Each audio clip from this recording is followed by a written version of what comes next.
புரட்சி தமிழர் எழுச்சி பயணம் புயலா உருவாச்சே பல வருஷம் கழிச்சு நினைச்ச கனவு நிஜமா நடந்தா. இன்றைய தினம் பள்ளிகள், நீங்க பள்ளிகளை பார்த்தீங்கன்னா ஆசிரியர் பற்றாக்குறை. இன்னைக்கு அரசாங்க பள்ளியில் முழுமையான ஆசிரியர்கள் இல்லை. அதனால கல்வித்தரம் இன்றைக்கு குறைஞ்சு போச்சு.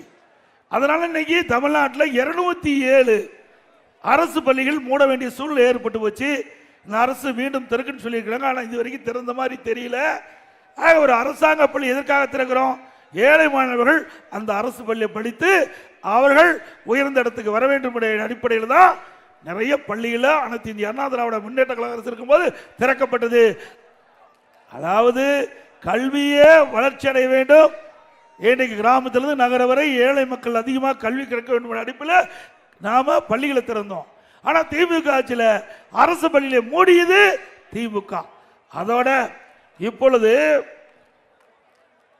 பார்த்தீங்கன்னா இந்த ஆண்டு பார்த்தீங்கன்னா தனியார் பள்ளிக்கு கூடுதலா போய் சேர்ந்திருக்காங்க.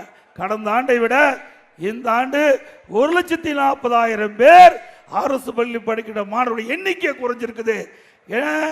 சரியான ஆசிரியர் கிடையாது, வகுப்புல சரியான ஆசிரியர் கிடையாது, சரியா தரமா கல்வி கிடையாது.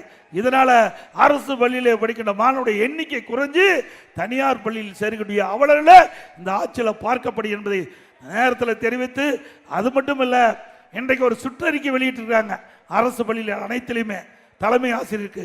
அதுல ஒவ்வொரு வகுப்பறையிலையும் மாணவர் யாராவது போதைப் பொருள் பயன்படுத்துறாங்களான்னு. எவ்வளவு அவமானமா இருக்குது.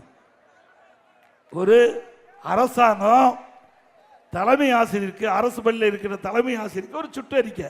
அந்த சுற்றறிக்கையில் உங்களுடைய பள்ளியில் வகுப்பறையில் எந்த மாணவன் இந்த போதை பொருள் பயன்படுத்துகிறார் விவரத்தை கேட்டுக்கிறாங்க.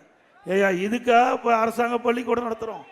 உங்க பள்ளியில் யார் சிறந்த மாணவன் கேளு, சிறந்த விளையாட்டு வீரன் கேளு, சிறந்த ஒழுக்கமுள்ளவன் கேளு. அதை விட்டுட்டு நம்ம மாணவர்களை கொச்சைப்படுத்துகின்ற விதமாக இந்த அரசாங்கம் தலைமை ஆசிரியருக்கு இப்படிப்பட்ட சுற்றறிக்கை விட்டு அரசாங்கம் தொடர வேண்டுமா? நான் ஏற்கனவே குறிப்பிட்டேன்.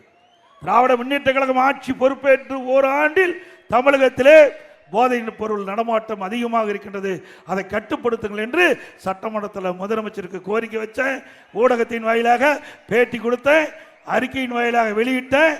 ஆனா விடியா திமுக அரசு அவள் அதை பொருட்படுத்தவில்லை. ஆனால் இன்றைய தினம் இன்றைக்கு தமிழகத்தில் போதைப் பொருள் நிறைந்த மாநிலமாக மாறி இளைஞர்கள், மாணவர்கள், பொதுமக்கள் போதைக்கு அடிமையாகி சீரழிக்கக்கூடிய நிலை ஏற்பட்டு விட்டது. இன்றைய தினம் முதலமைச்சரே தொலைக்காட்சியின் வாயிலாக செய்தி கொடுக்கின்றார், இளைஞர்களே போதையின் பாதையில் செல்லாதீர்கள். எப்ப எல்லாம் போதைக்கு அடிமையாகி அவர் சீரழிந்த பிறகு இந்த உபதேசம் சொல்லி என்ன பிரயோஜனம்? நாங்கள் சொல்லுகின்ற போதே பிரதான எதிர்க்கட்சி சொல்லுகிறது, அதை நீங்கள் காது கொடுத்து கேட்டு அதற்கு உண்டான நடவடிக்கை எடுக்கப்பட்டிருந்தா இந்த நிலை நம்முடைய தமிழ்நாட்டு மக்களுக்கு ஏற்பட்டிருக்காது. ஆனால் திமுக இதையெல்லாம் கண்டுகொள்ளவில்லை என்பதை இந்த நேரத்தில் சுட்டிக்காட்ட விளைகிறேன். தமிழர் எழுச்சி பயணம் புயலா உருவாச்சே பல வருஷம் கழிச்சு நினைச்ச கனவு நிஜமா நடந்தா.